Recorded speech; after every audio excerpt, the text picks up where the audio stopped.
if you had 3 years of experience, would you still have to be trained in that space?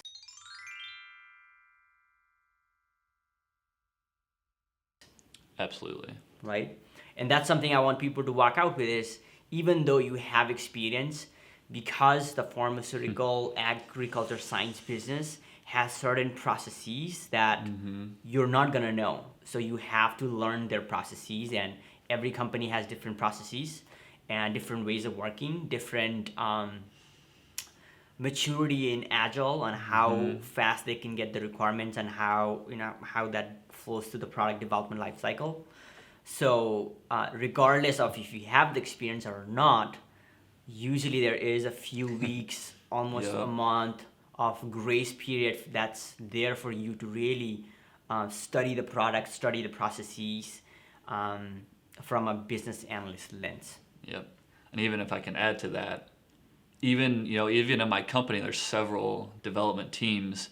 Each team has their own way of working on top of that. Yeah. So you definitely have a grace period of learning the team that you're working with. Yep. So yeah, I would say so. Like when I was a business analyst, when I moved from one team to another team, even though I was in the same company, the learning and transition period was a few weeks to almost a month. And people were actually open to, if you ask them, they would be open to actually telling you more about the processes, and people are really willing to help. Yeah. One thing in the beginning, I also had the challenge is internally, people were very open, people wanted to help, but internally, I was thinking that, maybe I should know this. It was kind of self-imposed challenge or suffering that I still struggle with that. Yeah, right? Even now, Yeah, and how long have you been there? About a year and a quarter, so almost a year and a half. Yeah, that's crazy. Yeah. So let's dissect a little bit more into the role of a Scrum Master. I know a lot of people have a question about, Scrum Master, Business Analyst, Product Owner, what do you do? So in your role, you have somebody like a Scrum Master who's an Agile Coach. Yep. And you also have a Product Owner, and you're playing the Business Analyst role.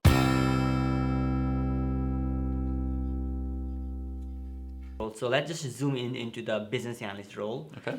And let's just come up with 5 to 10 things that you do on a daily basis. And let's just do this in a sprint, like a 2-week sprint time frame. Like how does the week start, and what is the deliverable at the end of the sprint?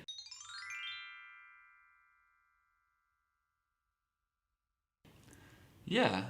So a sprint, starts with sprint planning, obviously. Yeah. Where you have your backlog, and then the product owner holds the priority of what comes next. So that's the product owner.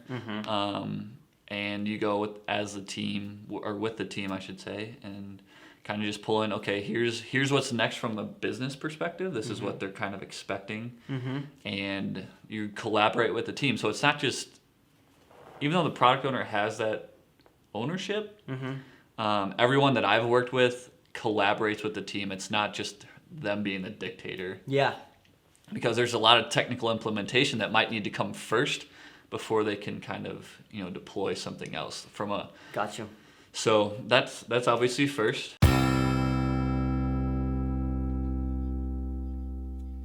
So sprint planning. So product owner comes with what the priority and what needs to be done, and it's a collaborative meeting. Yep. And you guys do some estimation of the user stories and that, or is it already estimated?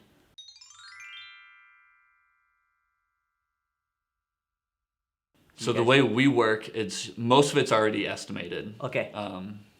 There are nuances and other occasions that happen, but a lot of it is already, at least the top of the backlog is pointed and estimated.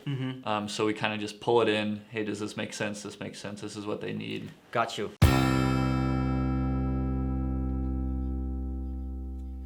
So when is that estimated? When do you estimate those stories? Do you do that in a product backlog or workshop?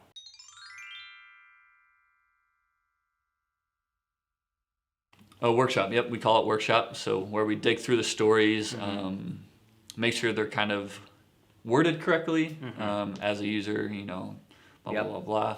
Make sure the acceptance criteria is in there, and then we go ahead and point right after we talk about the story. That way, it's fresh on the development team's mind. Sure. So even before the sprint planning, there is something called a product backlog grooming or backlog refinement, or in your case, you call it workshop. Yep. It's a product workshop, or you just call it workshop or product workshop.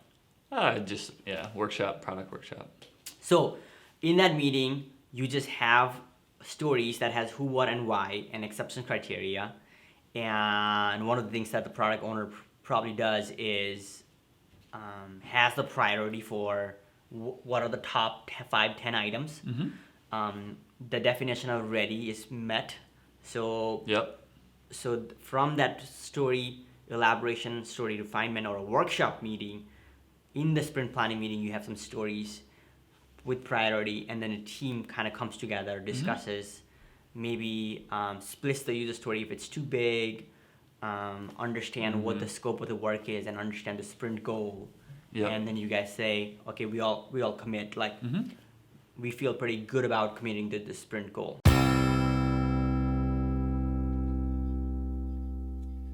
In that, what are some of the roles of a business analyst? Like, what are some of the things that you'll do in that meeting or prior to that meeting to set things up?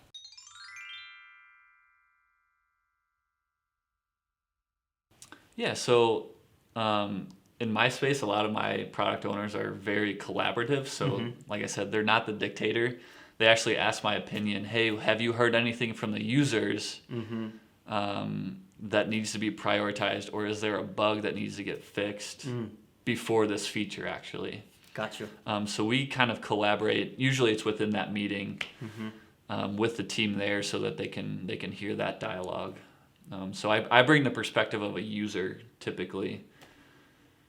Got you. So you have access to your end users, maybe your stakeholders, maybe you're putting in your eye on some of those bugs. And when we say bugs, these are errors that you see in a product. System. They don't allow you to move forward with what you're trying to do within that particular product. Yeah. So there's those things that needs to be done. So you just collaborate with the product owner and make sure that those things are there.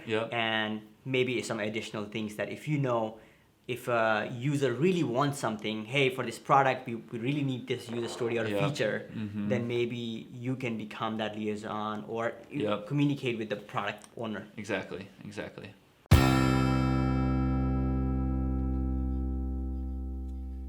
Please like and subscribe if you enjoyed this video.